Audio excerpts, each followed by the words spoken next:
Canberra. You could change it if you need to. Okay. Hello, everybody. Welcome to our first of many virtual Duryers. This week, we are going to be talking about Netiquette. What is Netiquette, you ask? Netiquette is basically online etiquette, how to email and effectively communicate with your professors. So, we're going to talk about how to conduct yourself in an online class, how to send an email, how to present yourself accordingly on social media and in person. So, I'm joined here by my lovely friend, Rachel Exavier, who is the Assistant Director of Office of Career and Professional Development here at Southern. Rachel, want to explain a little bit about your office before we get started? Most definitely. First of all, thank you, Kyle, for having us, always being connected with our office. We have a special place in our heart for UAP. So thank you for always coming to us, for us to be able to collaborate with you. So, as Kyle stated, I am Rachel Cunningham Exavier. I'm the Assistant Director of Career and Professional Development.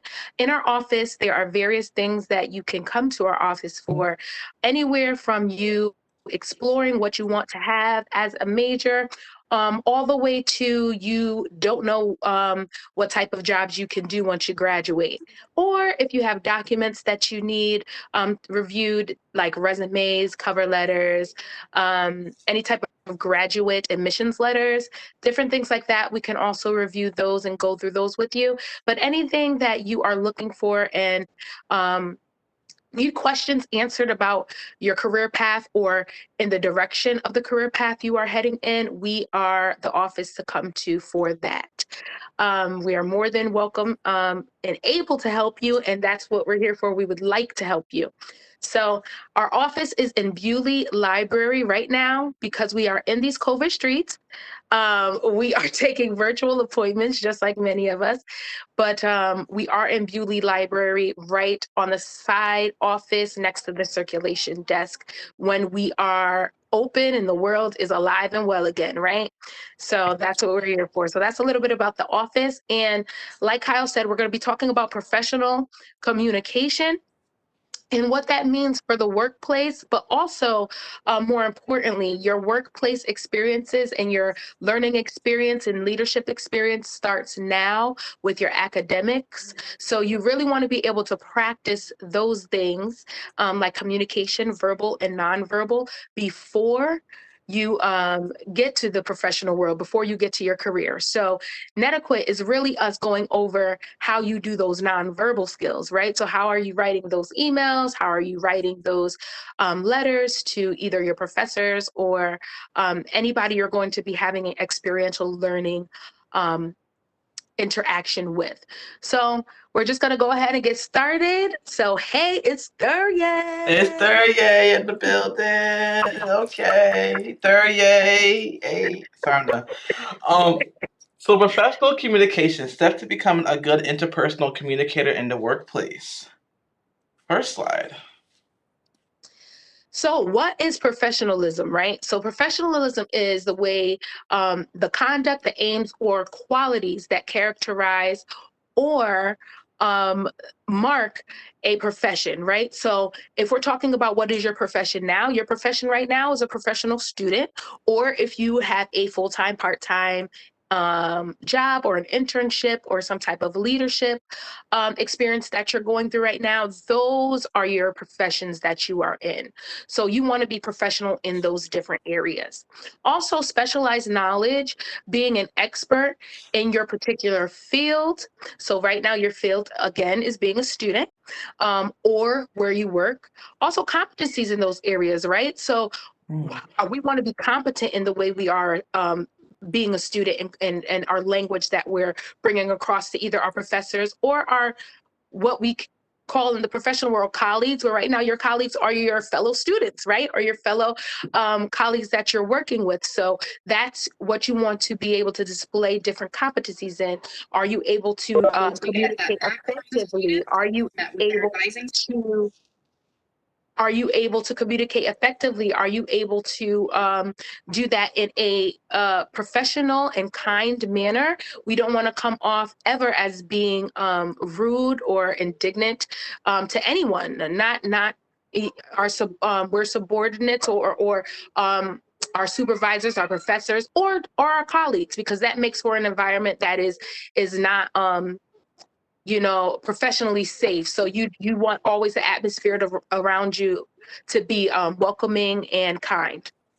Also, accountability, right? An obligation to accept responsibility for your actions. So if you did have a faux pas, and sometimes we do, because I've had many faux pas in my communications with other individuals, it's Mhm. being able to recognize that and say, hey, what I said, it wasn't appropriate, or I can see how you may how others may have taken my language as something that was hostile or something that was rude.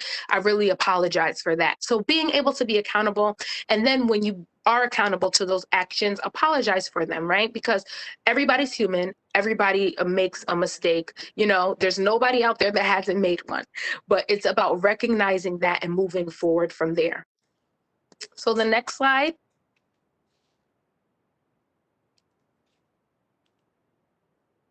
So, how important is this, right? So, our professionalism, our work ethic within the space that we are learning or having experiences in now, how important is that? So, there was a study made, and employers rated the different competencies that individuals had in the workplace. Professionalism and work ethic was number two. Mm. Right? So critical thinking was one, critical thinking and problem solving, being able to problem solve through situations or ordeals or prioritizing, that's one. But professionalism really is that second one, because a lot of times we don't think about this, but we are a reflection of either the institution or the company that we are having that experience in. So we want to be able to come across well for ourselves, but also shine a good light on the institution or the company that we're working for. So professionalism really is important. Um, if it is something that you are being rude in, that also looks bad on you as a professional, because when you go to the next workplace and you either want that professional reference or a character reference from someone, somebody cannot confidently say that you are good to work with, or somebody that they had kind interactions with or professional interactions with, if this did not happen. We all know that, if you go someplace, let's say a restaurant, and you eat there and it's terrible, we're probably going to write the terrible review before we go and say, oh, that was a great restaurant. Let me go and write a great review. Sometimes we do, but 9 times out of 10, you're going to remember that bad experience and write about the bad experience. On So Yelp. this thing, yes, exactly. I Mm. Yelp all the time, right? Because I don't want people to have a bad experience like me. And that's just like other individuals in the workplace or your professors that you are having interactions with. You want them to be able to have good things to say about you. And sometimes that one bad experience, if it's bad enough, can ruin really all the good deeds that you did. So you really want to be able to think about what you write, how professional it is, um, and go from there. Always read twice what you do before you actually do it. Okay. So you go to the next slide for me. So communicating professionally, a person's ability to make a good impression based on their verbal and nonverbal messages is extremely important. And again, we are talking today really about the nonverbal messages. So you being able to make a good impression on someone, if this is your first interaction, or if this is the umpteenth interaction that you've had with someone, you want to be able for that message to come across clearly and concisely, and you want them to be able to know what you're talking about, because you don't want them to be like, okay, there's no periods in the sentence. There's no capital letters in the sentence. They didn't even give me a background of what they're talking about. How am I supposed to know what they're discussing? You want them to be able to know that message by what they read and not be confused by what you write. Or look at it as something like, we are not on, texting back and forth as friends. This is your professor you're talking to. They should be able to get your message in a manner that is professional, which is what we're going to be discussing. So, not just for interviews, for the workplace, but we're going to add an additional one for the classroom, for where Mm. you work on campus, for where you are a leader on campus. You always want to be able to come across professionally. You do not know where those interactions will lead you. You could have a very good rapport with your professor, and that person write you a glowing recommendation, or that person gets you opens a door for you to get the next job that you're going to have, or the next institution you're going to go to for grad school. So those interactions are very important for those reasons. Professional communication takes practice. So you're going to practice this all the time. You're going to practice with your emails. You're going to practice it with maybe the text messages or Teams chats that you do with your professors. So those are very important as well. And right now that we are mostly virtual, all of us, those interactions within your chat are important as well. So going into your field with a strong understanding of communicating professionally, that's important. And that's what we're going over today. So we don't expect you to know everything. And at the end, we're going to see if anyone has questions, but we're going to definitely go over some examples of types of communications that didn't really come across well. So you're going to have definitely some examples of things not to do. And then we're going to talk about things to do. So develop and organize your thoughts before you speak. And this goes back to nonverbals as well, as also before you write it, right? So you're going to think about what you write. You're going to write it before before pressing send, you're going to read it again to make sure. Sometimes you're going to read it 2 or 3 times. If it's something that's really important, you may even want to ask a colleague, a fellow student to come, read this for me to make sure it makes sense to you. Because sometimes what makes sense to us does not come across as making sense to other people. So sometimes you want to get other feedback as well. And I know plenty of people that have done that. I have done that before I sent emails like, do you understand what this means? Because these are steps that people have to take. And I know that I understand it, but that's coming from a place where I already know what to do. Some other people may not know what to do. So you may have other people read it before you actually hit send. If that's not possible, read it 2 or 3 times yourself, because sometimes we're by ourselves in our room and we're placing things in the chat. Just read it before you send it. So don't let emotions, this is a huge one. Mm. This is a huge one, right, Kyle? Yes, Right? yes, it is. Don't let emotions take over your ability to get a point across. Is this easy? I'm going to tell you from the jump, it is not easy. Child, I'm not no. saying it's easy to do. It takes practice. It takes you being able to say the first time, okay, I'm not going to let my anger or my feelings of confusion or my feelings of they don't understand me get in the way. I'm going to take a step back and look at the facts. When you look at the facts of a situation, that takes your emotions out of it. So you're no longer thinking about, you may think about your anger. I'm not going to say that, but you're no longer going to put in place your anger. You may be thinking about it, but you're going to put in place the facts. So let me give you an example.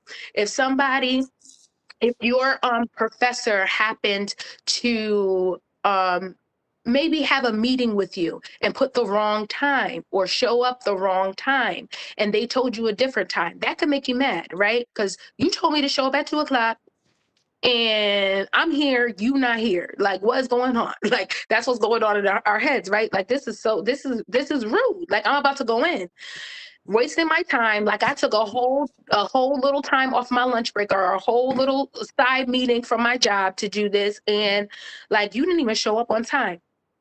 Do you have a right to be annoyed? You most certainly do. I'm not going to say you don't. If somebody showed up, gave you the wrong time. However, you're going to take that emotion out. You're going to take annoyance. You're going to take anger out and give them the facts. Dear Professor so and so, I have on my calendar that we had a meeting for 2 o'clock, period. Can you please tell me if this is the accurate time or if we can reschedule for a time that is more suitable for you? Right? So you're letting them know that you got a message that stated that the meeting was at 2 o'clock. That is a fact. They did not show up.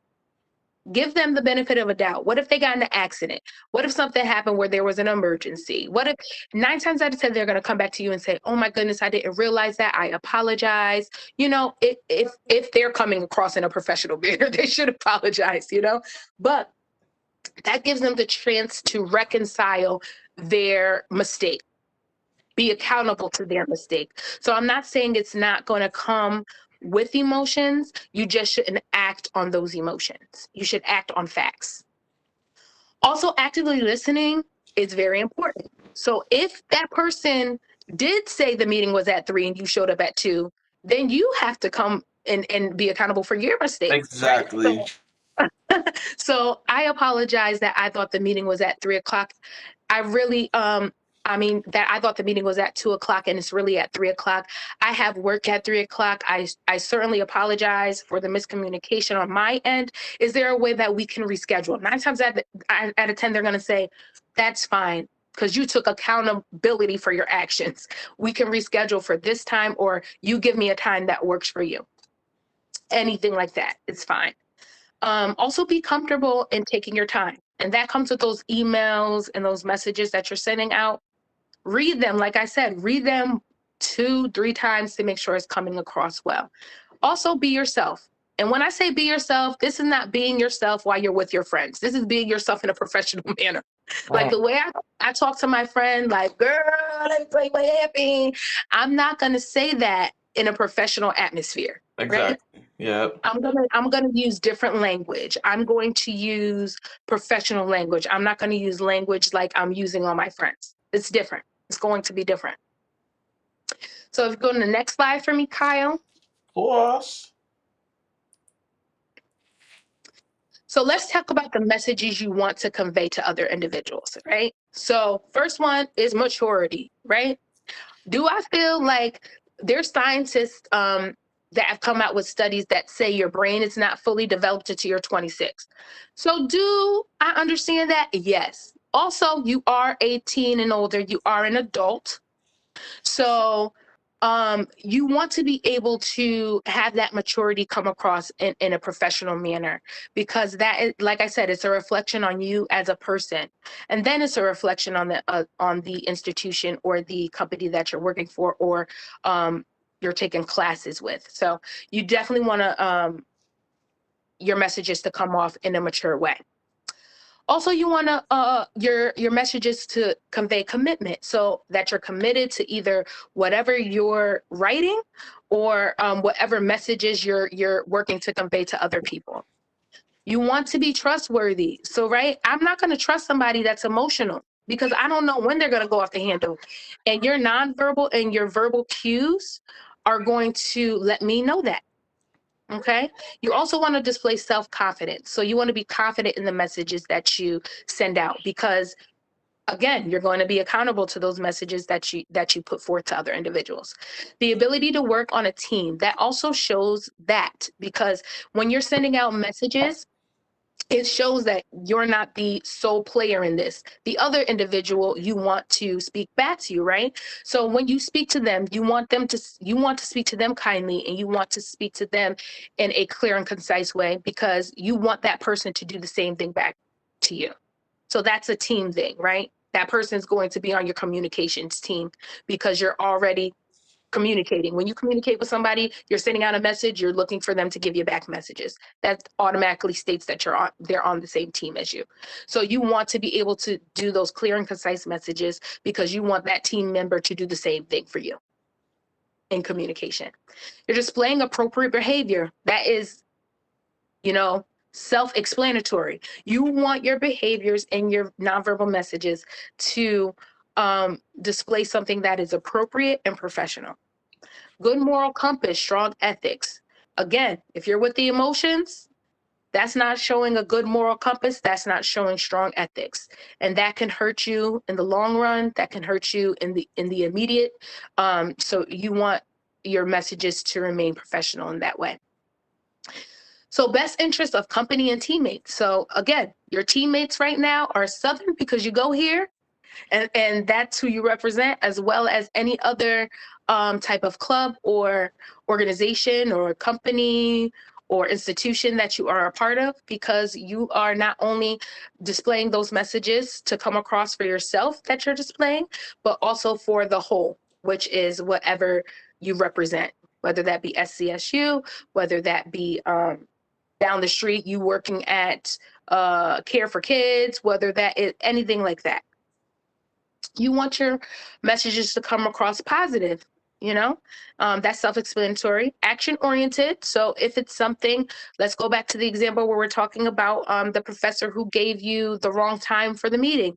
Your action was to ask them if you can reschedule and what time. See, that's action oriented. You understand what the issue was. Now you're coming with an action to resolve it. The action is, can we reschedule? You're giving that person the option to do that. And a strong willingness to learn. So if you don't know all the answers, and if you're here listening to this or going to be listening to this in the future, then you're already in a good spot because you're willing to learn more about this subject. Okay, so now we're going to get into these messages, right? So now we're going to be focusing on what it is that we're talking about, right? Netiquette. Let's focus on nonverbal communication. Nonverbal communication that we're going to be talking about right now are two things: emails, and emails can encompass any emails. You can also throw in chat in there, anything that's going to be written to another individual. So emails, letters, chat with your professor, or your work in your workplace, and then your body language, because a lot of times right now we have to go by that because we're all virtual. So we Yeah. have to go by what we see, right? So we're going to be talking about those two things. So let us go with emails and chats first, right? Hmm. Talk about So that. emails and chats, people, right? Let's dig deep into this. Emails and chats, we automatically think as individuals sometimes that people can understand where we are coming from, what we are talking about. And don't get me wrong, I work on this every day, right? Because sometimes I come into the house and this is verbally me speaking. I'll say to my husband, oh, yeah, because so and so did this, and this, and that. He is like, well, what are you talking about? Because I only give him the end of the story without explaining where the back half came from, right? So Exactly. I don't understand what you're talking about, babe. We were not at the same spot at the same time. Like, you're gonna have to give me background information so I fully understand what you're talking about. Do that in emails. That's the same thing for emails. That's the same things for chats. That's the same things for nonverbal communications that you're going to be writing and sending out to people. Don't think people understand what you're talking about because you wrote it. They are not in your brain. We don't have telepathic powers where we could do that. Sometimes I wish I did because I could read people's minds, but we don't. Nope. So we have to take it from a place where we're explaining them a greeting, you want to give them background information, then you want to either ask your question or state what you're working to state. So let's take an example. Kyle, can you give me an example of one that you may So, have? we're gonna go to some sample emails later. I know me. I used to be the king of sending very passive aggressive petty emails. Yes, petty for Especially real. especially to like some of my students that like stand me up for appointment, for example. And it's like I used to like I react out of emotion because I know one day I had like 14 back to back no call no shows. So I was mad. I sent a passive aggressive email without checking my tone first. Right. And I kind of regretted it after a little bit, because naturally I'm a very sweet person, but once I get mad, it's the West Indian in me. I can't help it. But but now, like, whenever I send an email to my caseload, I had to check my tone because sometimes I get really passive aggressive emails from my students, and the Kyle in me wants to be like, "Oh, I'm going to clap back real quick," but the professional Kyle in me says, "Hold on, wait a minute, rewind, Kyle. How are we going to answer this?" So actually, Naisha's in the call. She could attest to it. Sometimes you gotta look at it. You gotta reflect. You gotta husa. Gotta think about it. Mhm. Take some time for yourself. and then you reply when you're in a calm state of mind. Don't reply when you're angry. See, this is why I'm telling y'all in YouTube, we need to get a friend and a coworker like Niaja Mercado, okay? Because Mm-hmm. how many times that her advice has really saved me in this position, I could never thank her enough for that. So thank you, Nye. I know she's in the call, that's why I'm saying that. But so it's really important in body language. So my facial expressions will be the death of me. I have really terrible facial expressions. And Rachel actually called me out on it. One time we was in a meeting together and she saw a face I made and I saw a face she made, and we always reach out to each other. We're like, sis, your face. You're like, yo, bro, your face. And then we checked each other because Yeah. we're in a setting with like hundreds of people, and then when someone says a comment, we're like, what? Say what?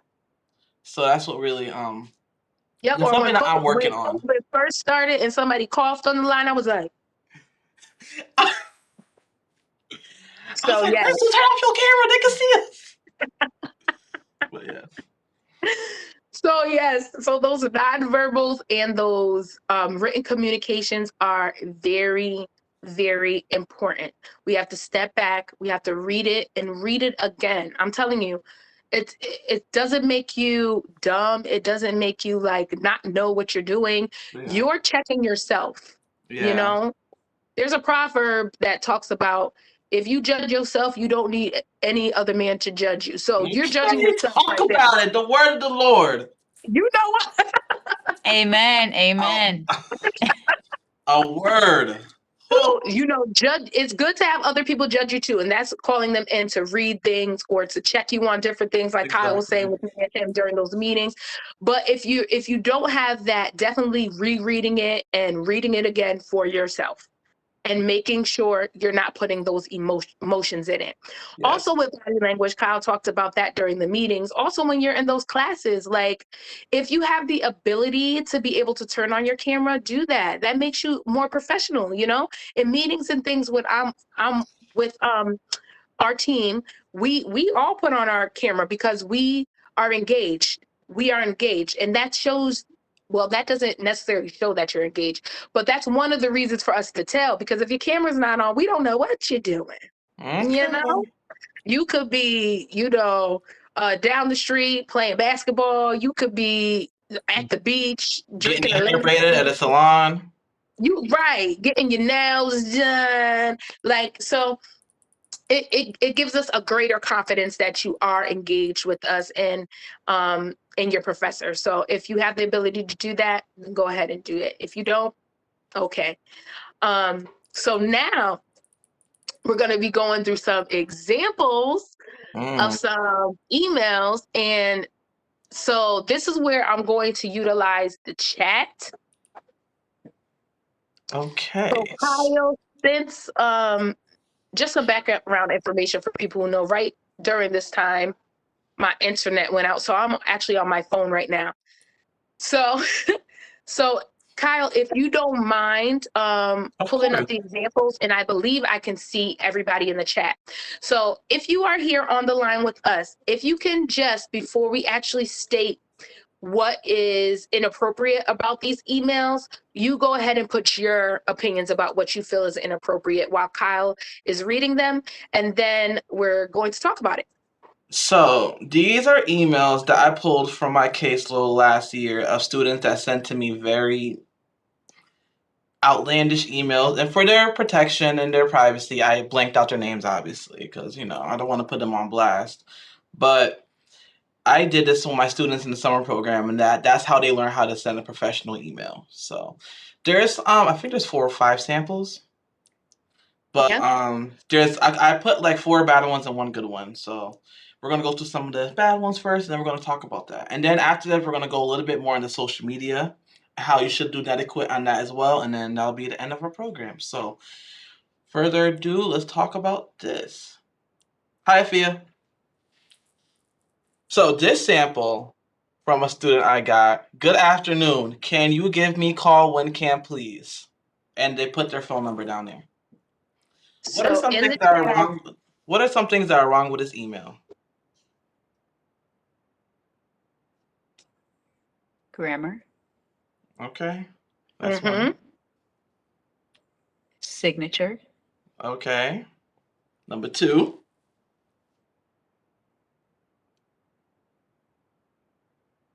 Yeah. can you give me a call when can, please? First of all, who are you? Here's some context. Last year, I had over 200 students. So when I got this message from a student, I didn't know who the student was. I was like, why is she messaging me? Who? No. Um, so as soon as she sent this, I reply right away. I'm like, can you give me some context? Why am I calling you? Like, Exactly. And this is during that's the Chris. thing. Yeah. So we could go into why. So you're absolutely right. Grammar, no signature. They didn't say who it was, even though we could read the email. But come on, like, have a great day or looking forward to hearing from you, anything like that, and then putting your name. Yeah. It takes less than 10 seconds to do that. But can you give me call when can, please? Like, it sounds just very choppy. I don't know what I'm calling you for. Okay. So when I call you, now we're going to have to spend time with me saying, oh, okay, I saw your email about you wanting me to call you, but what is this regarding? You know, this gives a person that is receiving the email the time to prepare themselves to answer your question. And a lot of times we get upset because people aren't prepared when they call us to do things, but you didn't give them any context to be prepared for you. So you want to be able to definitely give them context, background information about what they are calling you for. And it doesn't have to be a whole dissertation. It could have been like, I saw that I had a certain grade in my class and I don't agree with this grade. Do you mind giving me a call so that we can discuss how I could talk to my professor about it? Period. That would have been 3 sentences. You know, but it's okay. The student learned from that. Yeah. I'm gonna show the next example. Hello, Gabriella. Hello. So I sent this email to my students, I believe after grades dropped last year. And this student wrote back to me. They're like, am I considered a full-time student if I only registered for 4 classes? What is wrong with this email? No greeting. No greeting.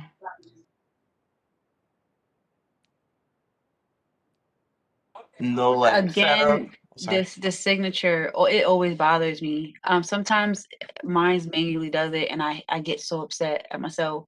Mm, But it's just like I don't know how to get in contact with this person if, you know, let's say that I respond back to them answering a question. Let's say this was like something serious. I don't have another formal way of contacting the person, like a number or something, like just a signature in general. Um, and you're also exactly. not their advisor, but maybe they could be confusing you as their advisor. I mean, yes, too. He replied to this email a week later than I sent it. At 9:03 at night, which is not working hours. So I know I replied at 9:04, but I had a habit of replying to emails once I get it, even though I'm not working. Um, just courtesy, like particularly people on we work between the hours of 8:30 and 4:30. So if you email us at like 11 o'clock at night, please don't expect a response till the next business day. Or if you're like me that's up doing work, I might reply to you back then, but I try not to make it a habit. So that's important as well. And that includes with your professors as well. Exactly. Because some of them do not, this is not their only job. Some of them have full-time jobs and do this part-time. And then they also have specific office hours. Office hours are when they reply. Technically, office hours are when they do their work for students. So we want to be aware of that because um, I believe this is different now because a lot of people text, right? Yeah. Texting is usually immediate. You text somebody, they get it on their phone, they're replying back. Although it's not something that is, with our friends, we expect that you left me on red, girl. What did you like? I know you saw my text message, Exactly. but this is different when you are in a professional setting. Mm, School is one of those professional settings. If a professor is not getting back to you within 5 minutes because you waited until the last minute to try to hand in an assignment and you don't understand it, that's not their fault. that's on you. You have to give them an appropriate time to be able to respond to you. Exactly. I know I had a professor. She was like, I remember some lady submitted her essay late, and then she was like, "Please give me the same courtesy you gave me by submitting my assignment late. I'm gonna take my time to grade it." And they couldn't get mad about that because it's true. You know what I mean? And another thing that we tell our students: do not email us as if it's a text message. You know, put some professionalism. Start with a greeting, put like an introduction, then get into your question, then a conclusion, and a signature. This student didn't do none of that. That's just like, I'll give a perfect example. I don't know if you guys had this type of mom, but if you walk in the door and you don't say nothing, you Child. don't say hello, you Good don't say evening. Good morning. right. It doesn't matter if you walked out to get the garbage and come back in, you better say something. That's like the email. Say something in the beginning to me. Say hi. Exactly. I mean, greet me. Do a warm greeting, hello. Okay. I use great morning, great afternoon, or great evening. I just think that's a great type of, You do. introduction. You said great day, good day. Hi, Encore. Thank you for joining us for our first ever recorded session. Good afternoon. But yes, so that's definitely what Kyle said is appropriate. So you want to have that introduction and that middle piece where you're giving some background, then what you're asking for, and then that ending salutation with your name and how to contact you. So, thankfully you're here, Encore, because I was going to use you as an example. So, Encore is the king of sending professional emails that sounds like straightforward to the point, like 100%. So every time I want to send like an email, like not even a passive, like a serious email, I go to him first because I know he will fix it up and give me the proper tools to kind of, you know, say what I want to say without saying it in a harshful way because he's really talented at that. Like he writes, like we all know this. So it's like that's why you always want to have somebody to look over Oh, your stuff before you send it out because you don't want to look crazy. That's why I'm thankful that Encore could do that for me. You know what I mean? And it's just like, cause I remember there was an email I wanted to send my students that sounded very harsh, and then he made me change some things that kind of made it sound better. Cause I'm working on my absolutely. petty professional emails, but still. We still got Yeah, your point across. Yeah, see, it's still got the point across too. Like yeah, it, absolutely. it's sticking Especially right when to you're like them. emailing faculty, it can be tricky too. Like if there's a point of difference, like if you want to contest a grade or something like that, like you got to be very, tactful about how you do it, where you're respectful, but you're also, proposing like a next step or a solution that is like reasonable. So definitely Exactly. take advice and like run it by your advocate just so that you can, make sure you're making the best impression and get the outcome that you're looking for. See, that's Yeah. what we were talking about before, taking your emotions out, you guys. You got to take those emotions out and stick with the facts. Okay. Speaking of emotions, next example I have. Advocate, I need your assistance. When I got this when I got this email, I was like, wait, who? What? Who? Assistance. Not a hello, good evening, good afternoon, nothing. Just advocate, I need your assistance. Not assistance, assistance. When I got this Now, email, oh sorry. no, it's okay. So, I'm gonna say this because not everybody is very good at spelling, especially now when we text and write everything that's going to autocorrect for us. But use that to your advantage. If you know you can talk text and it will autocorrect for you. Talk the text. Advocate, I need your assistance, Okay. and then it will write it out for you in correct text and using the correct word. Exactly. And I replied right away. I was like, please, I don't know. I forgot what I said to the student, but she's actually still one of my students now. But we had a conversation about this. I'm like, cause she was on campus that day. I'm like, is there any way you could stop by my office? She's like, yeah, I'll stop by. And we had a sit down conversation. I'm like, you don't want to email people on campus like that. And I gave her some tips. I printed out a web page. I'm like, here's a web page and a handout how you could properly email people, and then that kind of helped. So we're really pressed for time, so let's get to the last example. Well, I have two more. Oh. This one, I want to withdraw from my computer science class, but the hold won't allow me to. ... I was like, so what's wrong with this email?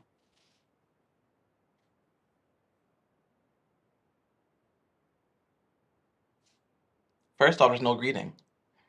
Mm-hmm. Second of all, what hold are you talking about? I know we place holds in our student's account, but for this particular case, the hold wasn't from my office. It was from somebody else. In this particular case. I forgot who this... Oh, I know who the student was. But what else is wrong with this email? The 3 dots is not a text message, it's an email. And it's minor, but 2 is it's not the right version of 2. It should be a single O, but that's Oh just wow, I didn't even peep that. Thank you, Encore. Mm-hmm. I don't know. I just felt like no signature. I know Naisha's really big on signatures. Like no closure, no signature, nothing. Just a one-line email. Absolutely. And then the last one is a good example. Still one of my favorite students. Good evening, Kyle. Is there any possible way that I could set up a meeting with you to discuss dropping the hold on my account so I could drop a class and pick up an 8-week course? Thank you. This is spot on. She had an introduction. She has a setup. She has what she asked for. She put a conclusion. Has a signature. Like I'm about to it say, was look at that just... signature. Look at it. Exactly. Look at that signature. Like this student was just... Only thing is she emailed me at 11:45 at night, but I replied at 2:30 in the morning because I was up doing the paper and I saw it. That's the only reason why I replied. Normally I wouldn't reply that late, but... And plus it was a student. I'm like, of course I got you, but it was just perfect. Absolutely. I wanted to say though, sorry, I was a little late, but like the email is an opportunity for you to explain everything that you're going through, especially if you need assistance right away, or hey, the UAP hold, like it's really important that you elaborate like everything, because if you just write, hey, I need your assistance, that just prolongs the period of time for them to find every solution for you. Also, for the hold situation, make sure you are looking at your emails, because probably a lot of the questions might have been already answered, or like we might have sent a campaign or emails of the steps that you need to do to get the hold removal prior to meeting with us, as well as for summer registration.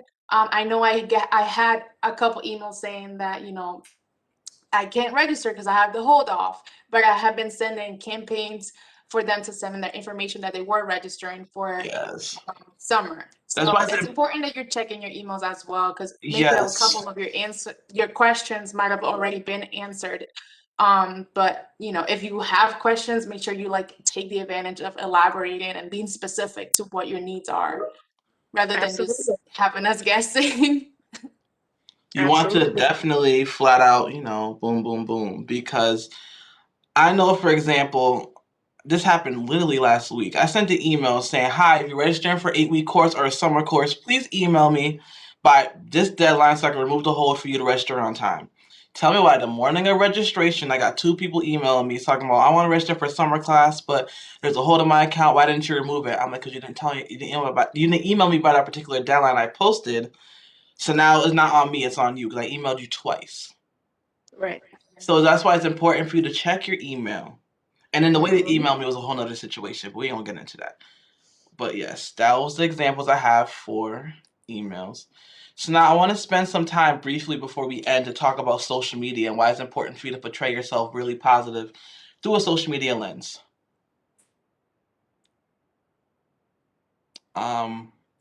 Yes, so particularly Facebook. I know a lot of jobs check Facebook now when they're doing references for employment. So if you're sharing memes like F Donald Trump and I hate this and this, that, and it's like, it's really important for you to keep your, especially on social media and Facebook as well, keep your opinions not to yourself, but like try to limit the way you say certain things. Like I like activism, but I don't really put anything on my social media page like, oh, I hate police. I'm not gonna do that. No, I want to raise awareness to, like, about police brutality and how instrumental it is to our people.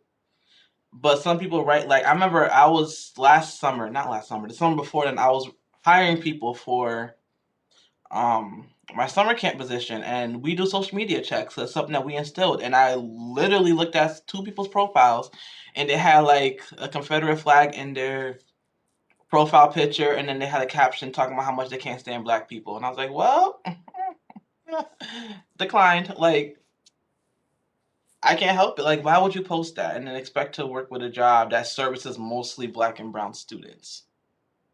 And that Doesn't doesn't make only happen, just to kind of reiterate that. So before I worked in at SCSU, I worked as a director of a nonprofit for young people that service greater Bridgeport area and the Fairfield County area. So yeah, there's plenty of people that have looked at their social media and they did not get a job because of that reason. The resumes are great, background was great, fantastic. but your social media does not reflect well, especially with working with young people that are minors. And there's certain things that we don't want to influence them to do if we're working to tell them not to do it. So Hello. there's definitely a correlation with that. And also, what we were talking about before, nonverbals, right? Your nonverbals are your photos. Go through your photos and delete some of those photos that are a little risque. You don't want Okay. any videos of you doing the busted challenge. I mean, come on, let's keep those to a minimum because it's not professional. Okay. It's something where people could look at you and say, like, look, I did the busted challenge on my page, but it was a funny one. I didn't actually I go know. home That was and funny, drop it. actually. Yeah, it was. It Dropping it was. is for private. Her Dropping it husband is said, for "What you thought private this was?" and pictures, not for pictures going on social Well, I media. wasn't playing Okay? with you. You like, You nah, want to nah, keep it nah. to a minimum.